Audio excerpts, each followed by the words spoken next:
The eyeball. Eyeball is nothing but the oculus in Latin and ophthalmos in Greek. Eyeball is otherwise a globe of the eye. It is an organ of sight and closely resembles a camera in its structure. And it is light sensitive retina. It has a light sensitive retina and is provided with lens system, cornea, lens and refractive media. For focusing images and the device for controlling the amount of light admitted, the iris will act as a diaphragm.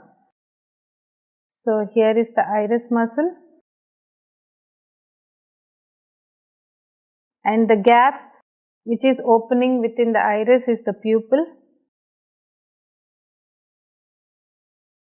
So pupil acts like a opening through which the light can enter through. And further, like a camera, its inside is black and prevents reflection of light.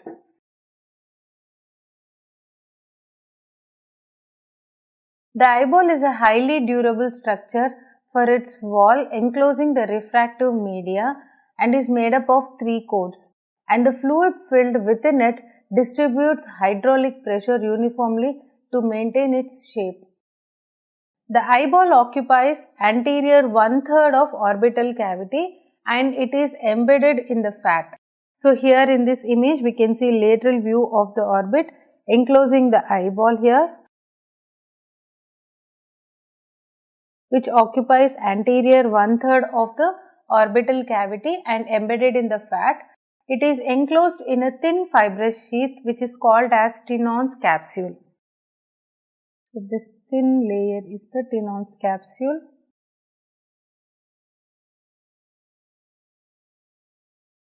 So 𝗠𝐶 fascia or a 𝗠𝐶 capsule, which is a fibrous sheath which separates the eyeball from the fat. So we can see several blood vessels located in the fat. The optic nerve emerges from it and it is a little medial to the posterior pole.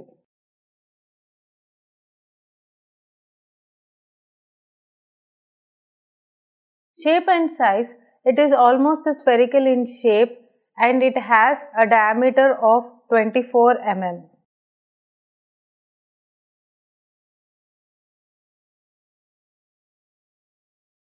Tunics of the eyeball, that is the layers covering the eyeball. So the eyeball consists of 3 concentric coats. The outer fibrous coat consists of sclera and cornea.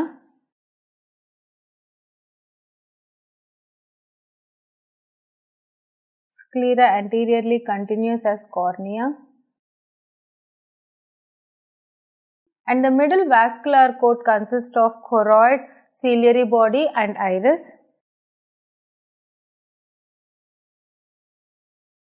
You can see choroid plexus in the choroid.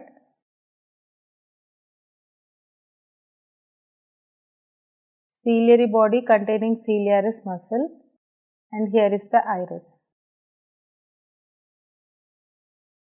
The inner nervous coat consists of retina.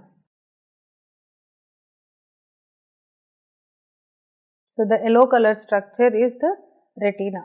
So talking about this sclera, the sclera is the posterior 5/6 of outer coat and it consists of dense fibrous tissue. It is opaque and a small portion of it is seen as the white of the eye in the palpebral fissure. So small portion of it we can appreciate in between the palpebrae, that is the eyelids, which is white in color. The sclera is continuous anteriorly with the cornea. The junction between the sclera and the cornea is termed as sclerocorneal junction.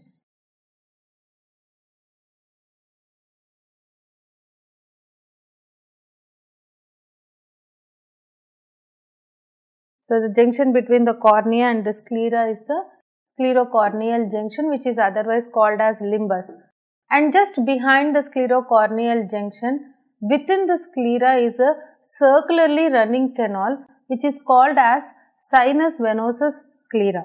So here you can appreciate the small opening which is called as sinus venosus sclera.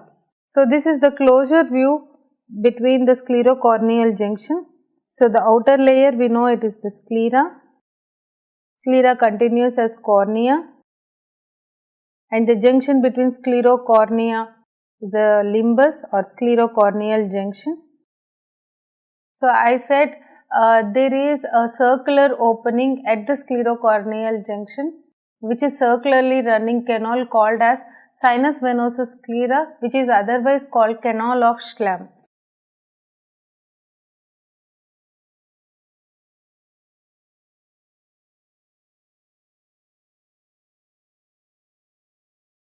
Posterior to the canal is the triangular projection which is called as scleral spur. So this triangular projection is the scleral spur.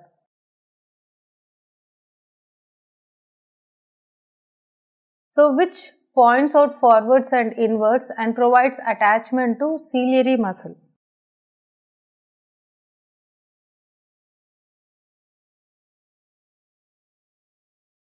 So scleral spur provides attachment to ciliary muscle. Sclera, it is the thinnest at the equator. So equator is an imaginary line dividing the sclera into two halves. So it is the thin at the equator and it is thickest on its posterior side. We can see it is quite thicker on the posterior aspect, and its weaker point is the site of emergence of optic nerve. So here is the optic nerve emerging out of the sclera. So the functions of the sclera, it helps to maintain the shape of the eyeball and protects the internal structures, and it also provides attachment to the muscles that move the eyeball. So here in this image we can see the attachment of recta and oblique muscles which are attached to the outer layer, that is the sclera. Let us understand the structures piercing the sclera. One is the optic nerve which pierces the sclera a little inferior-medial to the posterior pole of the eyeball, and the perforating fibers of the nerve make the area sieve-like, which is called as lamina cribrosa. So the emergence of optic nerve, this part called as lamina. Lamina means a layer, cribrosa means sieve-like.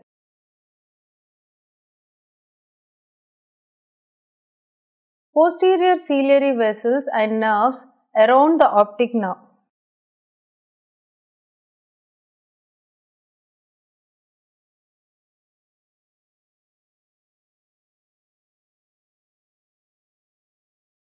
Anterior sclerary arteries pierce the sclera close to sclerocorneal junction.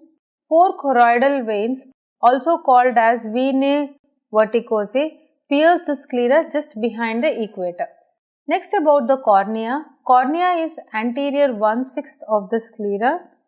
So anterior 1/6 is formed by cornea, and it bulges forwards from the sclera at the sclerocorneal junction, which is called as limbus. So we can see it is bulged forward, and it is transparent and more convex than sclera because it presents the segment of smaller sphere, and its thickness is about 1 mm at its periphery and 0.5 mm at the center.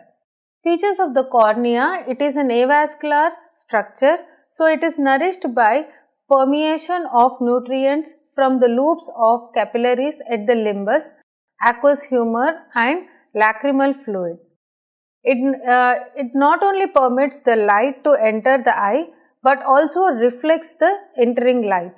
It is highly sensitive and supplied by ophthalmic division of trigeminal nerve.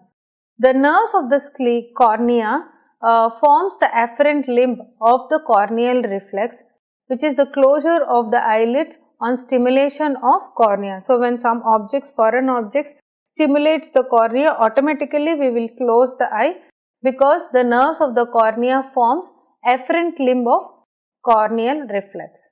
Structure of cornea, it consists of 5 layers from outside inwards, like corneal epithelium, which consists of non-keratinized stratified squamous epithelium, then anterior limiting membrane or Bowman's membrane. It is made up of the structureless homogeneous mass without any elastic fibers. Substantia propria, which is otherwise called corneal stroma, it is made up of about 200 to 250 lamellae of fine collagen fibers which are uniformly arranged. That is the reason the cornea is transparent, and which cross each other. These fine collagen fibers, they cross each other at right angles to form corneal spaces. And flattened fibroblasts are also located between the lamellae.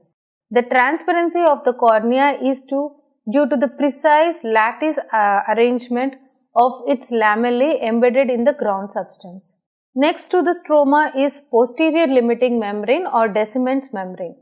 It is made up of structureless homogeneous mass containing elastic fibers. And still innermost is the endothelium, which consists of single layer of low cuboidal cells. So these are the layers of cornea. Clinical correlation. The periphery of the cornea frequently displays a whitish ring in older persons, owing a fatty degeneration, and this whitish ring is termed as arcus senilis. Next, about the plastic lens. The central part of the cornea receives oxygen from outside air. So therefore, the soft plastic contact lens worn for a long period of time must be permeable to the air so that the oxygen can reach the cornea. So plastic lens is the lens which is worn by the individuals. So the center part of the cornea always receives its oxygen by the atmospheric air. So one must taken care about their lens whether it is permeable to oxygen or not. Next, about the corneal opacity. The injury to the cornea may cause opacity that may interfere with vision. The most common injuries of the cornea are the cuts or tears of cornea which are due to the foreign bodies.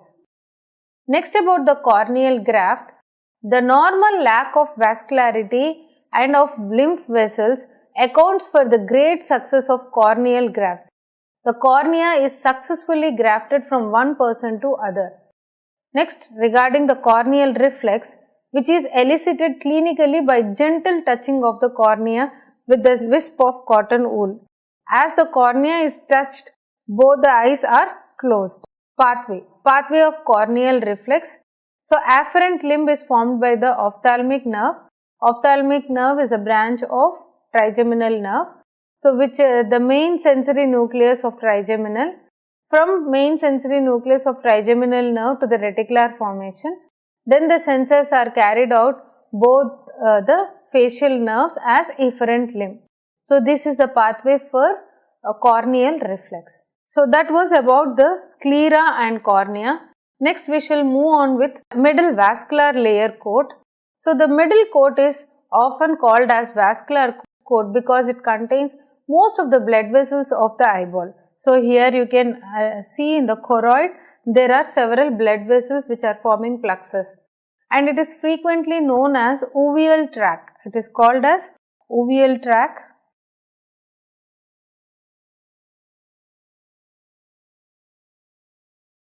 Because of its blood vessels, and this coat also contains a large number of melanin containing cells. It consists of three parts from behind known as choroid. Choroid contains the blood vessels, then ciliary body which contains the ciliaris muscle, and iris. Anterior most is the iris. So, these are the three parts of uveal tract. So, these three parts together form uvea or uveal tract. So, uveal tract contains choroid, then it contains the ciliary body, and it contains the iris. First, regarding the choroid. Choroid is the posterior part of the vascular coat of eyeball.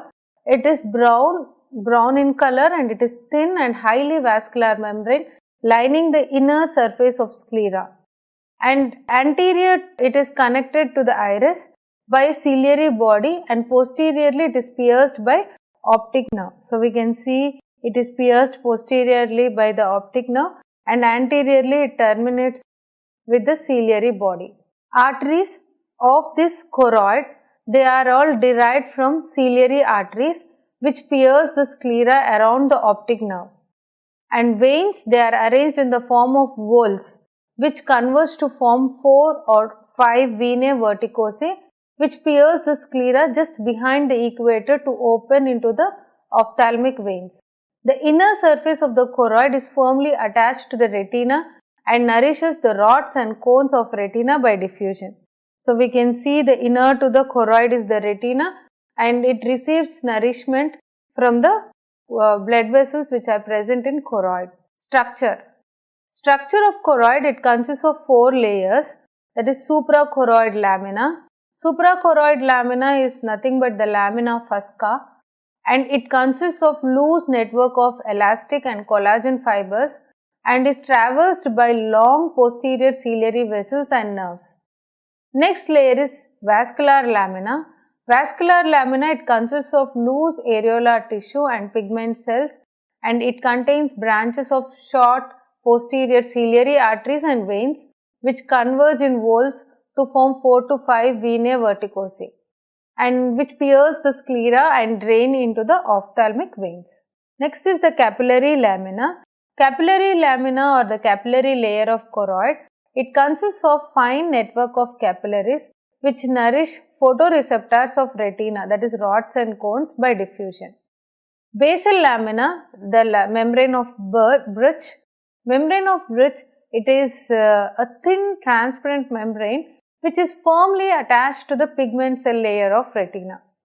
And the last 3 layers form the choroid proper, which is separated from the sclera by suprachoroid lamina.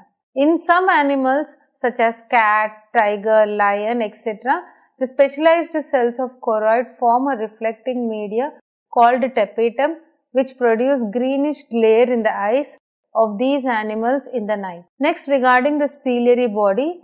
Ciliary body is the thickening in the vascular tunic. It is a thickening in the vascular tunic and it is continuous with the choroid behind and iris in front.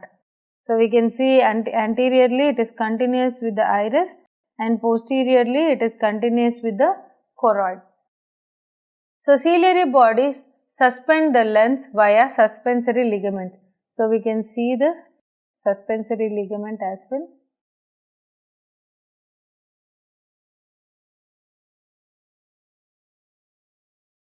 Parts of the ciliary body. The ciliary body is triangular in cross section, thick in front and thin behind. So, it is triangular in cross section and it is thick in front and thin behind. And the ciliary body consists of ciliary ring, ciliary process and ciliary muscle. Ciliary ring is an outer fibrous ring which is continuous with the choroid, and ciliary process are a group of 60 to 90 folds on the inner aspect of ciliary body and they are arranged radially between the ciliary ring and iris. The grooves between the process provides attachment to the fibers of suspensory ligament of lens. So, here we can see a closer view of ciliary body and these are suspensory ligament of lens.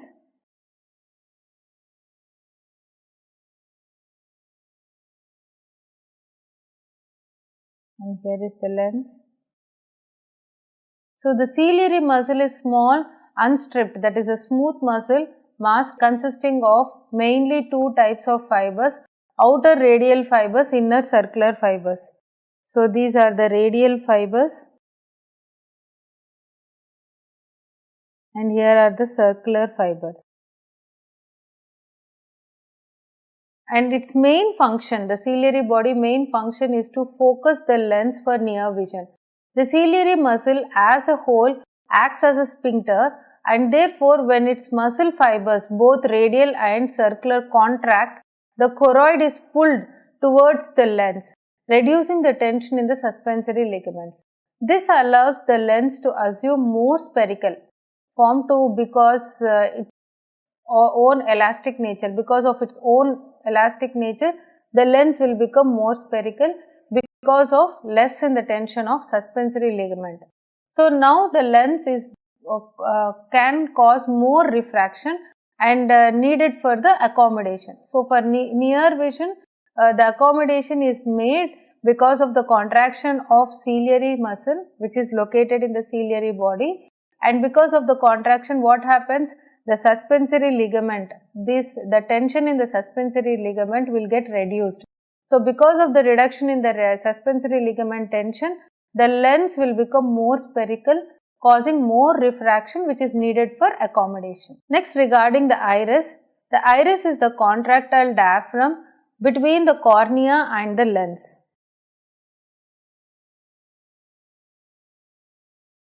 So, iris, here is cornea and here is lens. In between we can see the iris which is located, and opening in the center of the iris is called pupil. So, you are seeing one iris here. So, this opening in the center of the iris,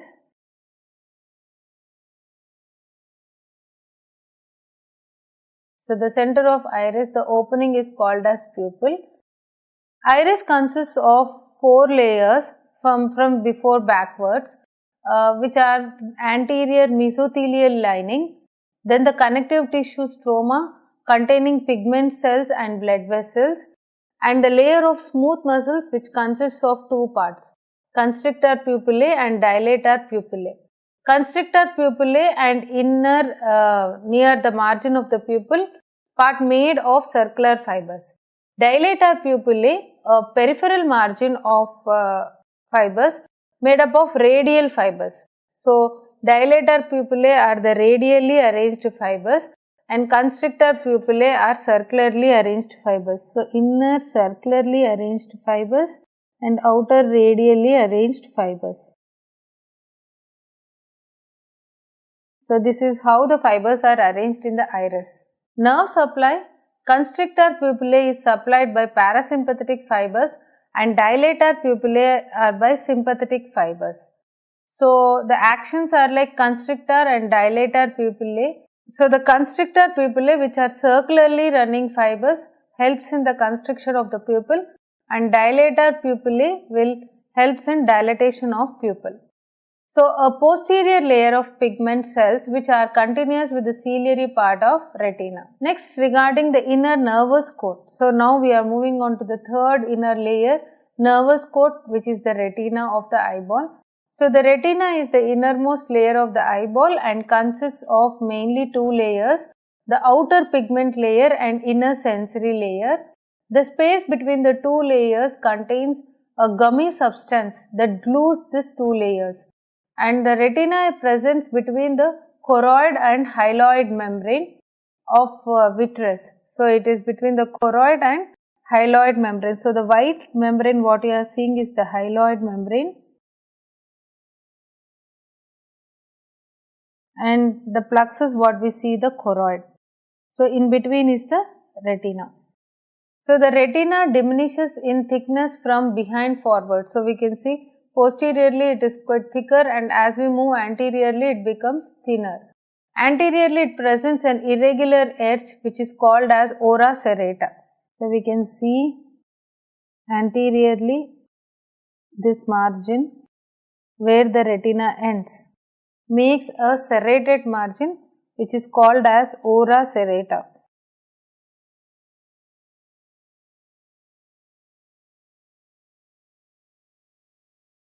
The outer layer of the retina is insensitive to light and made up of pigmented cuboidal epithelium.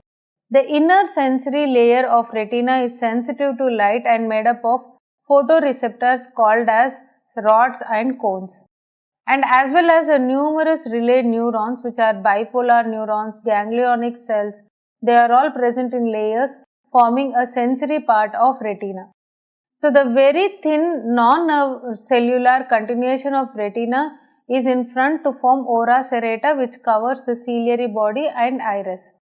Thus, the photosensitive part of the retina lines the inner surface of the eyeball posterior to the ciliary body, and the nerve fibers arising from the ganglionic cells covers the inner surface and collect in the inferior-medial region, and where they pierce the outer 2 coats, that is sclera and choroid layer, they pierces and emerges as optic nerve. Histologically, retina is composed of 10 layers. The outermost layer, the pigmented layer, which is an insensitive to light. The next layer is the layer of rods and cones. From here we see the sensitive part. So, it contains a layer of rods and cones which are photoreceptor cells. Below the rods and cones, external limiting membrane. Then outer nuclear layer, which are the cell bodies of rods and cones. Then outer plexiform layer. Then inner nuclear layer, which are the cell bodies of bipolar neurons. Then inner plexiform layer, ganglionic cell layer, nerve fibrous layer, and finally the inner limiting membrane. So, these are the layers of retina. Blood supply, the deeper part of retina is made up of bipolar neurons and it is supplied by central artery of retina, which is a branch of ophthalmic artery. And while the superficial part of retina, which is made up of rods and cones, is nourished by the diffusion from the capillaries of choroid. One thing we have to note here, the central artery of retina is an example of end artery.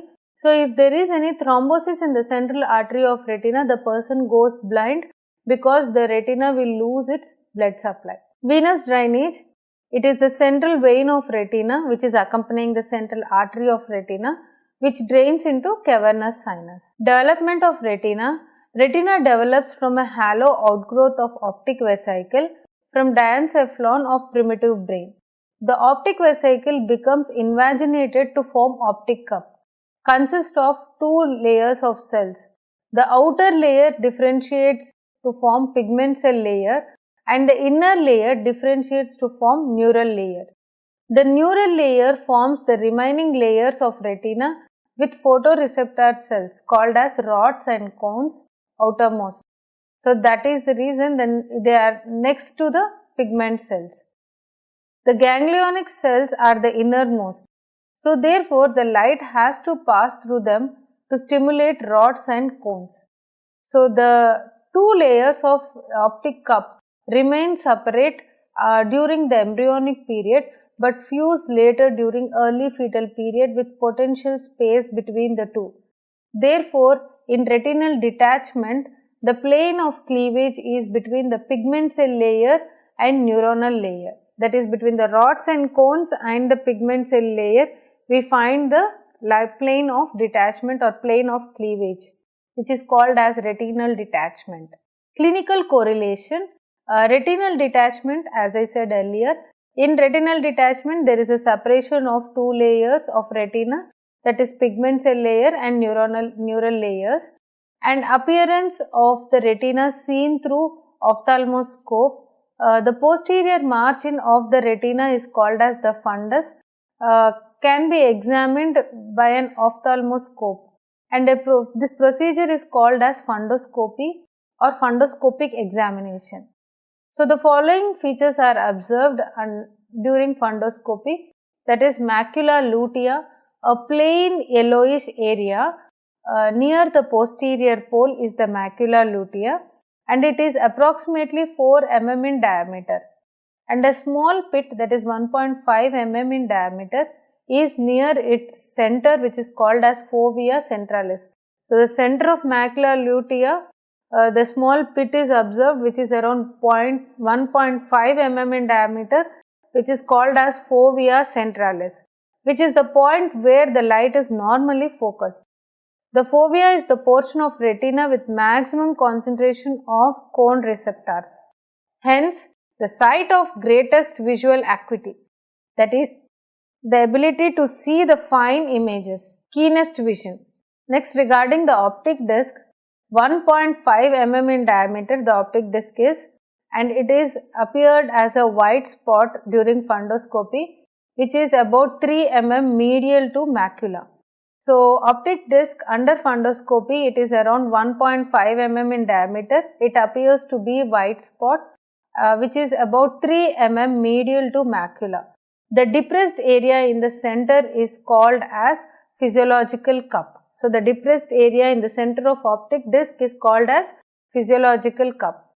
The nerve fibers from the retina meet and pass through this region to form optic disc of the eyeball to form the optic nerve.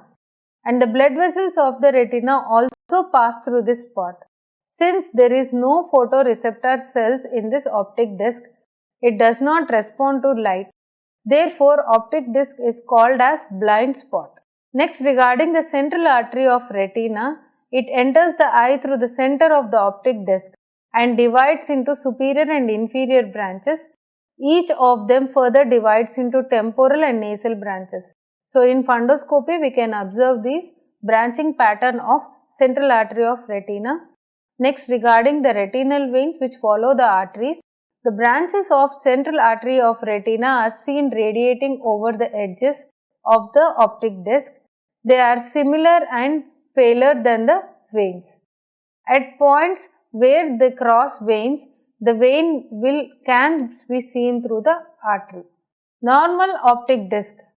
Normal optic disc appears as a cup-shaped area which is paler than the surrounding area, that is fundus, and the edges of the disc are sharp and well defined. The congestion of the optic disc from the increased intracranial pressure is called as papilledema, in which the optic cup is obscured and the disc margin is blurred. So, the fovea centralis is the thinnest part of retina and its size is comparable to the optic disc. Next, regarding the blood supply of the eyeball, arterial supply, it is by central artery of retina, long and short posterior ciliary arteries and anterior ciliary arteries.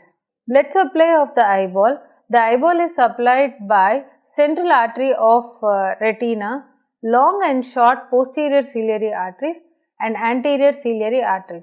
In the region of ciliary body, a major arterial circle is formed by the anastomosis between the long posterior ciliary artery and anterior ciliary artery. From major arterial circle, which forms a major arterial circle of the vessels, passes centripetally and anastomosis is close to the pupillary margin to form a minor arterial circle. So, the major arterial circle, anastomosis close to the pupillary region to form a minor arterial circle. Compartments of eyeball. The interior of eyeball is divided into two compartments by the lens. So, here is the lens. So, we can divide into anterior and posterior compartment by the lens. So, first we shall do with the anterior compartment. It is divided into two chambers again, a small anterior chamber and a large posterior chamber. The anterior chamber lies between the iris and the cornea, and posterior chamber is between the iris and the lens. So, here is the iris. So, in front of the iris, this part will form the anterior chamber,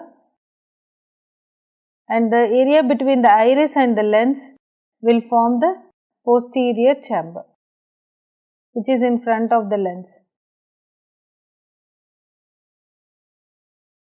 So, the area between the cornea and the iris is the anterior chamber. The area between the iris and the lens will form the posterior chamber. Okay, both these anterior and posterior chambers contains aqueous humor, which helps in maintaining the intraocular pressure. The aqueous humor is rich in ascorbic acid, glucose and amino acids. So, it nourishes the cornea and lens because both are avascular structures. Next is circulation of the aqueous humor. The aqueous humor is secreted by the posterior chamber by ciliary process. From here it passes into the anterior chamber through the pupil.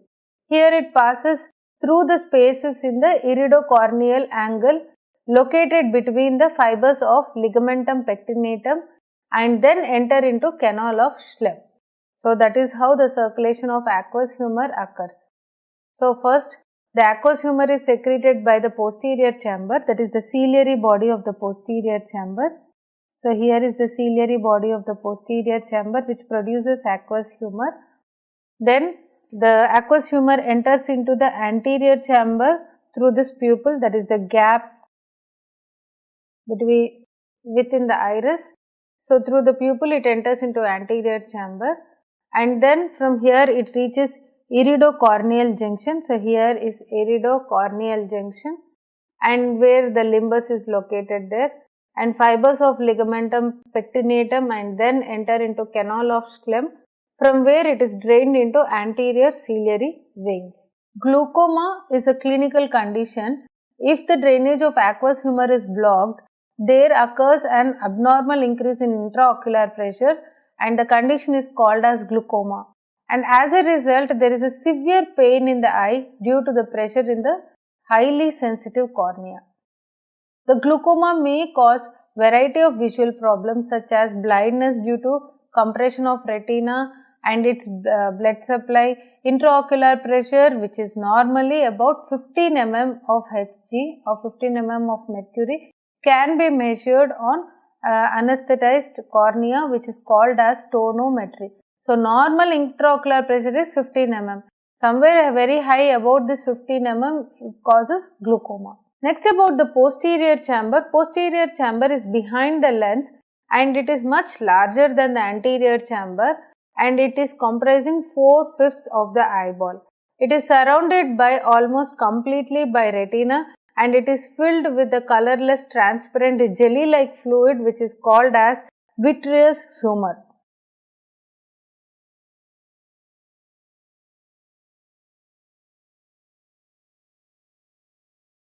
So, vitreous humor, which is also called vitreous body. So, the vitreous humor is enclosed in a delicate hyaloid membrane. So, this thin membrane is the white color membrane is the hyaloid membrane. Anteriorly, the hyaloid membrane forms a depression called as hyaloid fossa. So, we can, if you trace the hyaloid membrane, anteriorly it continues to form a hyaloid fossa here in which the lens is located. So, further it holds the lens and retina in place. The vitreous humor helps in maintaining intraocular pressure. Therefore, the shape of the eyeball is also maintained. So, further it holds the lens and the retina in place. The hyaloid canal extends from the optic disc to the lens. The canal marks the site of hyaloid artery in the fetus. So, here is the hyaloid canal, which is an empty canal in adults, but in fetus there is an artery in this which is called as hyaloid artery, which is present before birth and it disappears 6 weeks before birth. Next, regarding the lens is an unusual biological structure. It is transparent biconvex 1 centimeter in diameter. So, the diameter here, part of the lens is shown. So, 1 centimeter in diameter and thickness is 4 mm.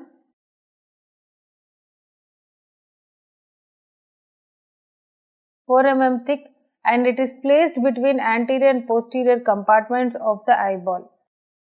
External features: the lens presents anterior and posterior surfaces, anterior and posterior poles, and also a circumference. The equator, that is the line connecting the anterior and posterior poles, is called as the axis of the lens. So, this is the anterior and posterior poles which are connected by means of axis of lens. If we see its structure, the lens is enclosed in a transparent elastic capsule. So, anteriorly deep to the capsule lies the capsular epithelium.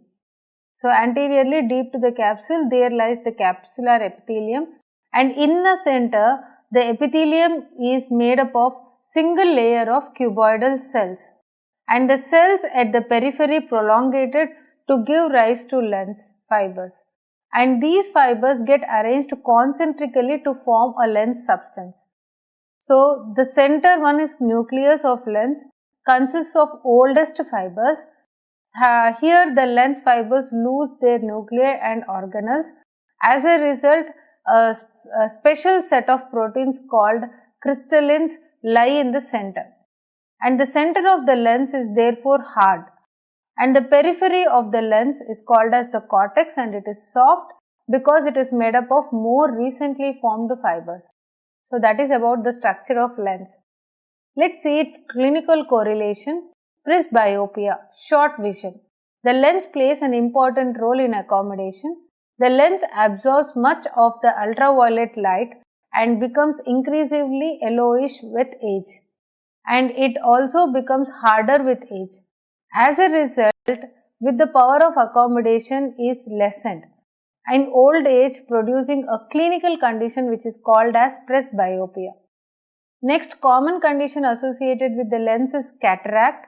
The opacity of the lens is termed as cataract. With increasing age and in certain disease states, the lens becomes opaque. So, the increasing opacity leads to increasing visual impairment, and this can be treated surgically by excision of opaque lens and replacement of an artificial lens. So, that is the treatment for cataract. Next, regarding the suspensory ligament of lens, which is called as zonule of Zinn, the lens is suspended between the anterior and posterior compartments of the eye, which is by suspensory ligament of lens, which we knew that already, and these ligaments extends from the ciliary body to the lens capsule more in front. So, we can see the ciliary body and suspensory ligament is here.